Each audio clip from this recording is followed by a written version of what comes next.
Egypt दुनिया की सबसे पुरानी सिविलाइजेशंस में से एक, जहां आर्कियोलॉजिस्ट हर साल नए राज सामने लाते रहते हैं। कभी किसी फ़िरौन का मकबरा मिलता है तो कभी रंग बिरंगी पुरानी पोट्री, और कभी कभी तो ऐसी चीज़ें मिलती हैं जो मॉडर्न साइंस को भी कंफ्यूज करके रख देती है। लेकिन ये सब इतना अजीब क्यों लगता है? शायद इसीलिए कि इन चीज़ों में इस दौर की टेक्नोलॉजी से ज़्यादा एडवांसमेंट है। जैसे वो लोग कुछ ऐसा जानते थे जो हम आज भी समझने की कोशिश कर रहे हैं। आज की वीडियो में हम बात करेंगे इजिप्ट से मिलने वाली कुछ ऐसी चीज़ों के बारे में जिनको देख के साइंटिस्ट भी कंफ्यूज रह गए। तो चलिए चलते हैं सबसे पहले एक ऐसी मम्मी की तरफ जिसकी जुबान ही सोने की बनी हुई थी। ये वाकया है 2021 का। इजिप्ट के टेपोसिरिस मैग्ना टेम्पल में आर्कियोलॉजिस्ट को एक ऐसी मम्मी मिली जिसकी असली ज़बान को तब्दील करके सोने की ज़बान लगाई हुई थी। एक्सपर्ट्स के मुताबिक ये एक कल्चरल रिचुअल था।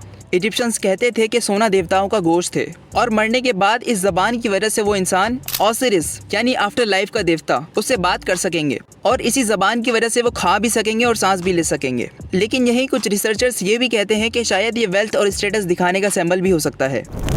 इजिप्ट में सिर्फ इंसान ही नहीं बल्कि जानवर भी मम्मी बनाए जाते थे। आर्कियोलॉजिस्ट को छोटे से लेकर बड़े क्रोकोडाइल मम्मीज तक मिले हैं और ये सब मम्मीज सोबेक नाम के क्रोकोडाइल देवता को डेडिकेट किए जाते थे। सोबेक पानी और फर्टिलिटी का देवता माना जाता था। थ्योरीज कहती हैं कि इजिप्शियंस क्रोकोडाइल को कुर्बान करके उनकी मम्मीज बनाते थे ताकि सोबेक खुश रहे और फसल अच्छी हो।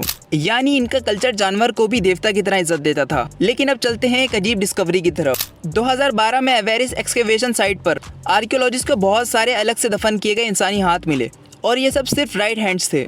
इनके बारे में थ्योरीज पेश की जाती हैं कि ये वॉर ट्रॉफीज थे, यानी जब ये वॉर जीतते तो ये दूसरे सोल्जर्स का हाथ काट कर लाते और बदले में सोना ले जाते, जैसे एंशिएंट रिलीफ्स में दिखाया गया है। कुछ हिस्टोरियंस कहते हैं कि ये प्रैक्टिस हाइक्सोस ने शुरू की थी जिसे इजिप्शियंस ने अपना बना लिया। सुनने में बहुत खौफनाक लगता है लेकिन ये भी एक हिस्टोरिकल रियलिटी थी। इजिप्ट की सबसे डिस्टर्बिंग डिस्कवरी थी स्क्रीमिंग मम्मी। इस मम्मी का मुंह खुला हुआ था जैसे वो चीखते हुए मरी हो। डीएनए एनालिसिस से मालूम हुआ कि ये प्रिंस पेंटेवर था जो अपने बाप रेमेसेस III के कत्ल की साजिश में मिला हुआ था। कहा जाता है कि शायद उसे पॉइजन दिया गया या फिर एग्जीक्यूट किया गया। इसका मुंह खुला रहने की वजह कैडेवेरिक स्पाज्म भी हो सकती है। कैडेवेरिक स्पाज्म एक फिनोमेना है जो कि एक्सट्रीम पेन में होता है।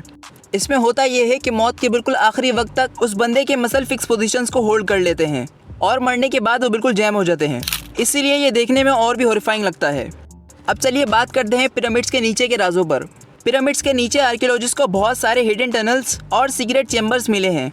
गीज़ा पिरामिड के अंदर रिसेंट स्कैन्स ने नए रास्ते दिखाए। कुछ एक्सपर्ट्स कहते हैं कि ये थीव्स को कंफ्यूज करने के लिए बनाए गए थे और कुछ कहते हैं कि ये स्पिरिचुअल रिचुअल्स के लिए थे। 2025 में कुछ रिसर्चर्स ने अंडरग्राउंड सिटी होने का भी क्लेम किया था लेकिन बाद में वो गलत साबित हुए।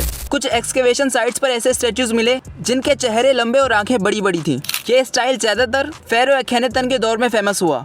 हिस्टोरियंस कहते हैं कि ये सिर्फ सिंबॉलिक आर्ट था या शायद एखेनेतन किसी जेनेटिक मेडिकल कंडीशन जैसे मार्फन सिंड्रोम से गुजरा हो। लेकिन कॉन्स्पायरेसी थ्योरिस्ट कहते हैं कि ये एलियन हाइब्रिड्स की निशानी है। देखने में भी ये स्टैच्यूज वाकई दूसरी दुनिया के लगते हैं और यही वजह है कि ये डिस्कवरीज हमें सोचने पर मजबूर करती हैं। ये सब डिस्कवरीज ये बताती हैं कि इजिप्ट एक ऐसी जगह है जहाँ हर रेत के जर्रे में कोई ना कोई राज छुपा है।